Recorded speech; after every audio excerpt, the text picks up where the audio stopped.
Perkenalkan, kami dari Fakultas Teknik Prodi Arsitektur. Kami kelompok 2 akan mempresentasikan mata kuliah Sains Bangunan dengan anggota kelompok Mariska Nur Aisyah, Vika Nur Anggraini, Feliza Nur Aisyah saya, dan Amalia Dia Ramadhani. Nah, di sini subbab 1.3 yaitu kajian teori arsitektur hemat energi dengan desain pasif dan aktif. Untuk desain pasif nanti akan dijelaskan teman saya, dan untuk desain aktif akan saya jelaskan.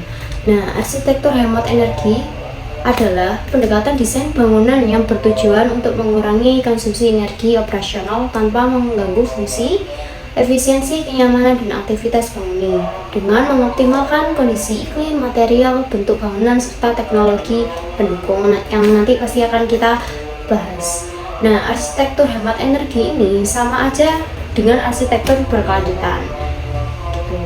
Nah, fokusnya ini nanti kita akan membahas pertama efisiensi energi, kedua kenyamanan termal, ketiga pengurangan pendinginan dan pencahayaan buatan, terus keempat keberlanjutan. Nah, prinsip dasar arsitektur hemat energi itu seperti apa sih, guys? Nah, kalau untuk bangunan ya, bangunan itu bisa disebut hemat energi itu apa aja? Yaitu pertama, bisa merespon matahari, terus suhu udara, terus arah dan kecepatan angin, kelembapan. Nah, itu bangunan harus bisa merespon ya, guys. Jadi kita memanfaatkan alam. Nah, prinsip utamanya itu apa sih? Hemat energi itu pertama itu mengurangi beban panas, kedua mengontrol kehilangan energi, ketiga memaksimalkan pencahayaan alami, keempat menggunakan energi dengan hemat atau pintar. Nah, di gambar atas itu ada gambarannya ya, guys. Bagaimana sih hemat energi itu? Jadi hemat energi itu memanfaatkan alam agar bisa digunakan atau dimanfaatkan oleh manusia gitu. Karena seperti angin, matahari itu kan energinya tidak pernah habis, tidak bisa habis seperti itu. Nah, dengan saya Feliza Nur Aisyah, NIM 14424000010. Saya akan membahas subbab 1.3.2 dengan judul kajian teori arsitektur hemat energi pada desain aktif. Nah, desain aktif itu apa sih? Desain aktif adalah pendekatan perancangan bangunan yang memanfaatkan sistem mekanikal dan elektrikal untuk menghasilkan, mengontrol, dan menghemat energi guna mencapai efisiensi energi bangunan. Jadi kita tidak terlalu boros lah, guys, sebenarnya untuk memakai energi buatan, karena energi buatan kan pasti juga lama-lama akan habis. Perbedaannya dengan desain pasif ya. Kalau desain pasif itu mengandalkan respon bentuk bangunan terhadap iklim. Jadi sebelum sepengetahuan saya, jadi sebelum bangunan itu didirikan, kita sudah memikirkan bangunannya itu supaya tidak menghabiskan banyak energi. Contohnya cahaya, biar enggak, kalau banyak lampu kan pasti boros ya teman-teman. Jadi mungkin dikasih ventilasi yang banyak, dikasih skylight atau apa gitu. Jadi sinar matahari kalau siang itu bisa masuk ke dalam tanpa ada teknologi. Itu desain pasif. Nah, kalau desain aktif itu mengandalkan sistem dan teknologi untuk mengontrol energi secara aktif. Nah, ini nanti itu meliputi tentang sistem, teknologi, konversi energi, sama kontrol energi kalau desain aktif. Nah, di slide ini menjelaskan prinsip dasar desain aktif. Ini ada 5. Pertama itu pemanfaat energi terbaru, contohnya panel surya. Jadi desain aktif memanfaatkan energi alam terbaru seperti matahari yang akan diubah menjadi listrik dengan teknologi untuk memenuhi kebutuhan energi bangunan, contohnya pada panel surya. Prinsip kedua ada efisiensi sistem mekanikal dan elektrikal. Ini aksinya tuh ya, guys, menggunakan peralatan yang sejak awal dirancang lebih hemat energi. Contoh, mengganti lampu biasa jadi lampu LED, menggunakan AC inverter yang lebih hemat listrik, memakai pompa air yang hemat listrik, itu ada sekarang. Nah, terus prinsip ketiga, optimalisasi sistem buatan, yaitu mengatur dan memaksimalkan cara kerja sistem atau teknologi agar penggunaan energi ini lebih baik. Jadi apa ya, biar gak boros gitu guys. Caranya kita meminimalisir supaya kita gak cepat boros energi, yaitu mengatur timer AC agar mati saat ruangan tidak dipakai, terus menggunakan sensor lampu otomatis yang mati saat ruangan kosong. Sekarang ada teknologinya, kalau nggak salah itu sekarang ada dari Philips, itu lampunya juga udah ada sensor geraknya. Terus ketiga, mengatur building management system untuk mengontrol listrik.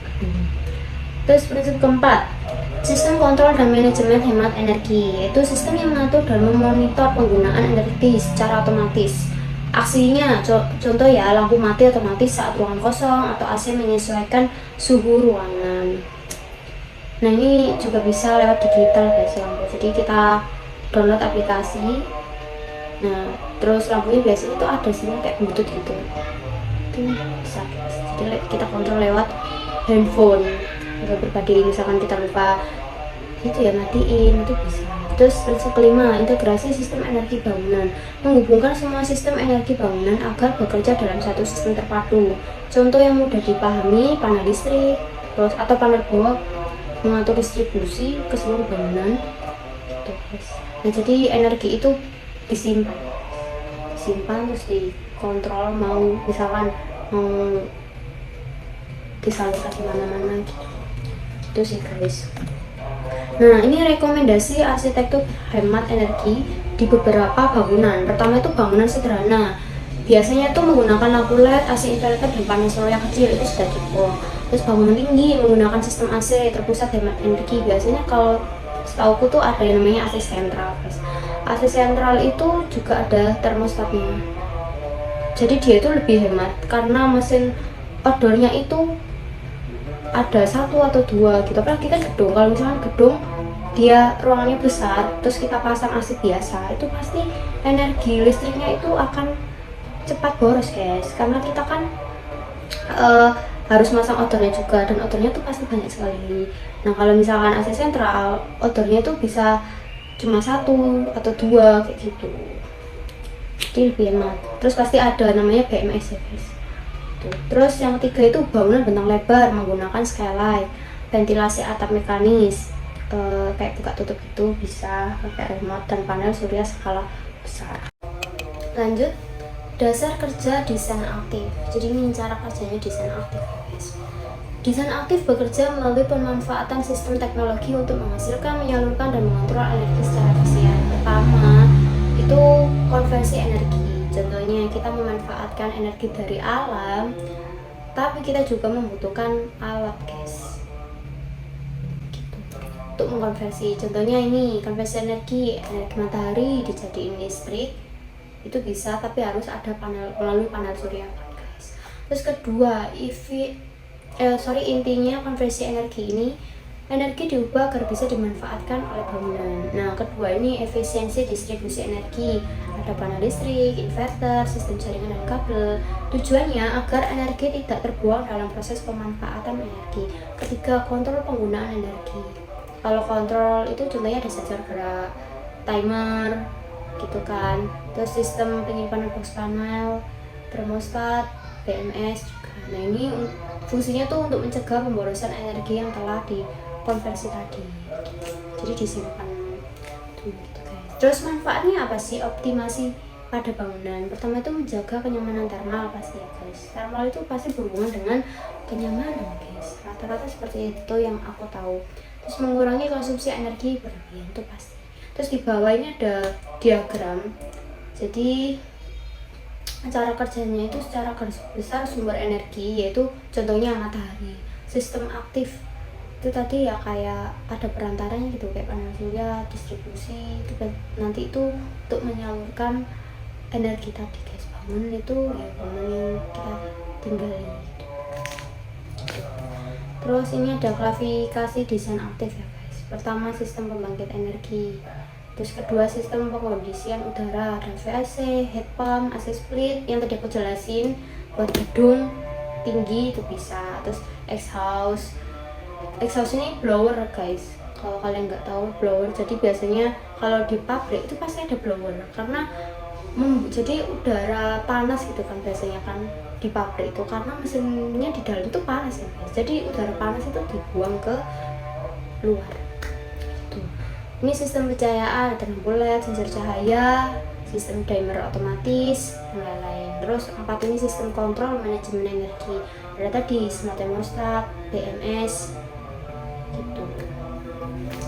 Nah lanjut, ini faktor utama kenapa sih kita harus memakai desain aktif. Seperti gambar itu contohnya, rumahnya sangat sempit ya, sempit terus gak ada solusi, kayak panas dan suhunya itu sangat panas ya guys.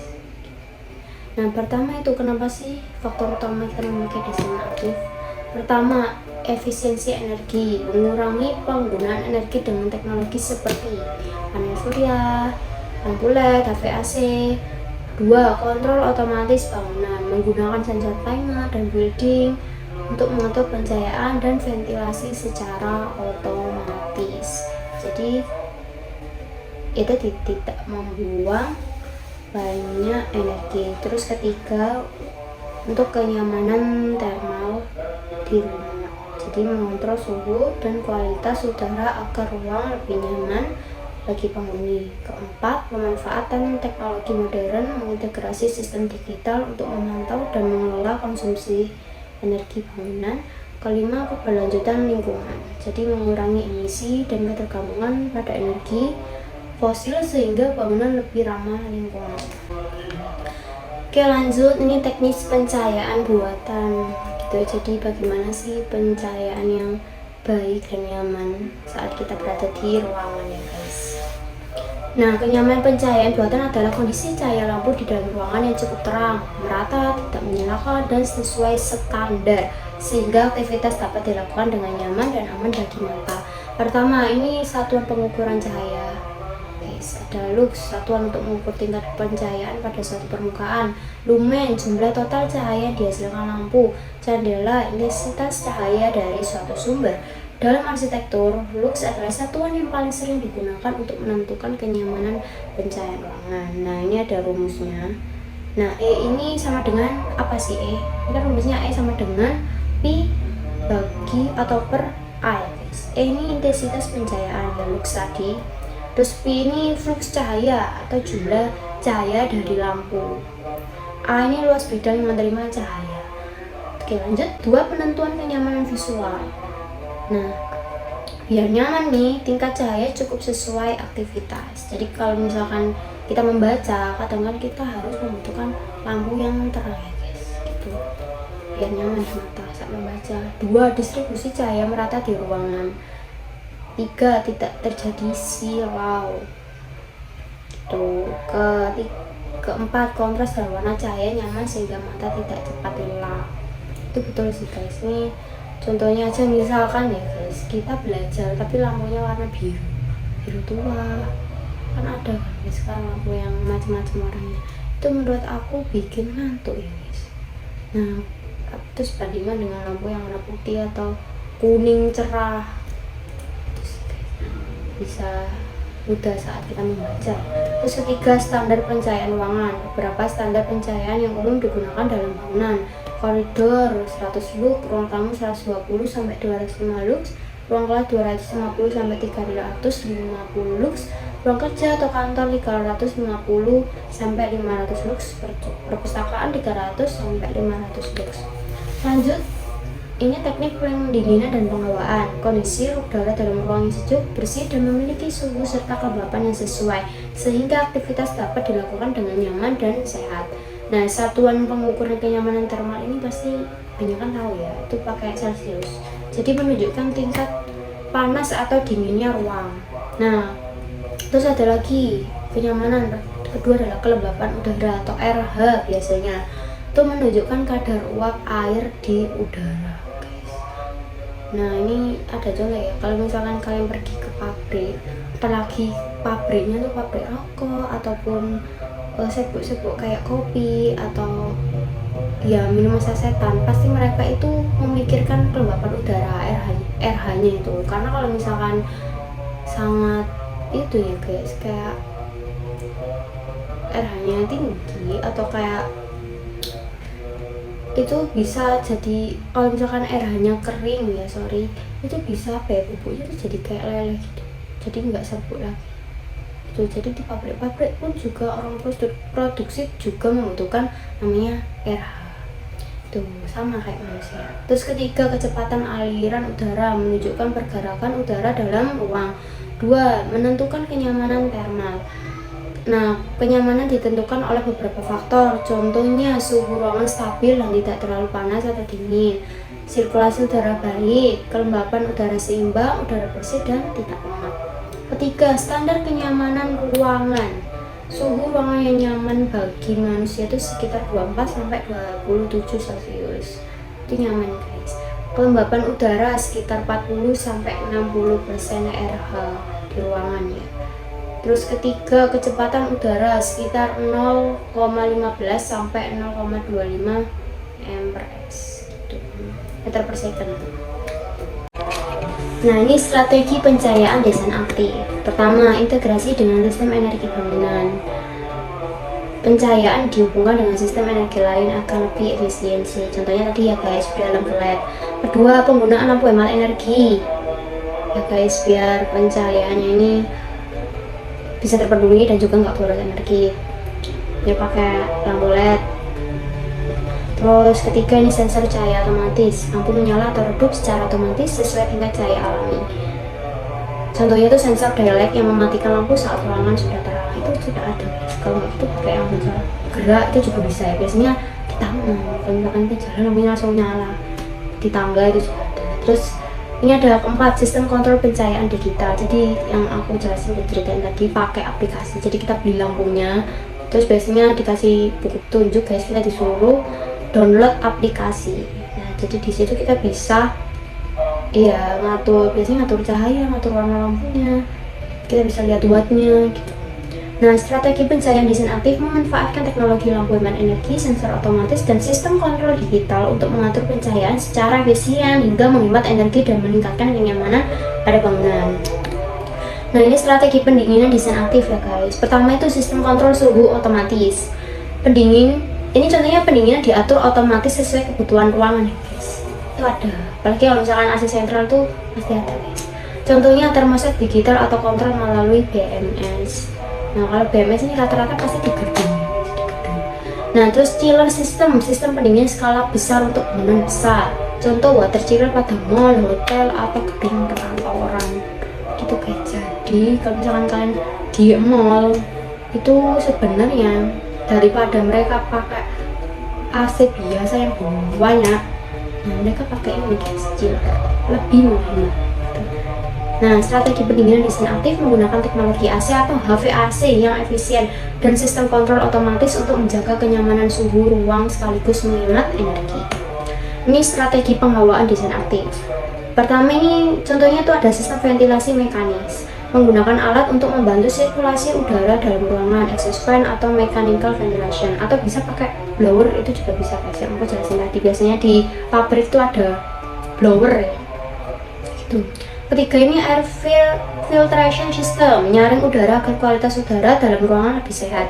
Contoh filter udara pada sistem AC atau HVAC.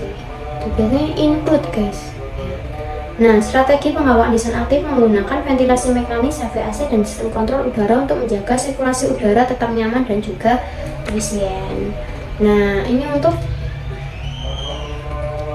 kelebihan dari desain aktif ya guys. Kelebihannya itu dapat mengontrol penggunaan energi secara otomatis. Kedua, kenyamanan ruang lebih stabil, terutama suhu, pencahayaan udara tadi ya guys. Ketiga, dapat menggunakan energi terbaru seperti panel surya dan lain-lain. Keempat, ada efisiensi energi lebih tinggi pada bangunan modern. Jadi kalau misalkan dilihat di bangunan yang pakai sistem desain aktif ini, itu kayak kelihatan rumah pintar, jadi kayak keren gitu ya. Terus kekurangannya itu biaya awal instalasi pasti lebih mahal ya guys, teknologi. Terus kedua, membutuhkan perawatan dan teknologi khusus. Iya guys, kalau misalkan kita nggak merawat pasti rusak, kita kan beli lagi ya kan.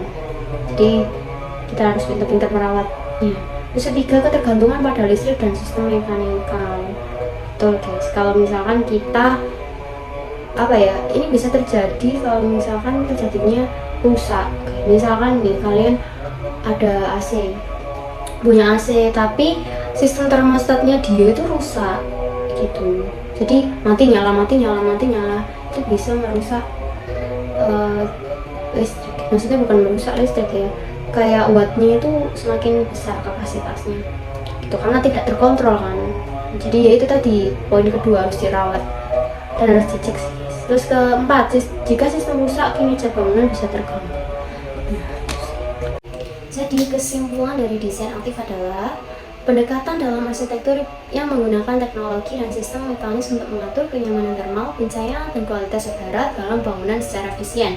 Sistem ini berfungsi sebagai pendukung desain pasif untuk membantu mengoptimalkan penggunaan energi serta mendukung terciptanya bangunan yang hemat energi dan berkelanjutan.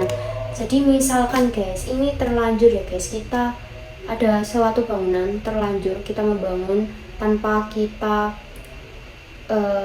mengerti desain pasifnya, maksudnya, nah ini ada contohnya. Misalkan kita sudah terlanjur membangun bangunan yang kita itu belum sempat memikirkan bagaimana sih cara hemat energi. Nah, desain aktif ini itu bisa jadi solusi kalian guys gitu, yaitu dengan cara sumber energi menjadi sumber aktif dibantu oleh alat buat seperti itu. Sekian dari kelompok kami, terima kasih.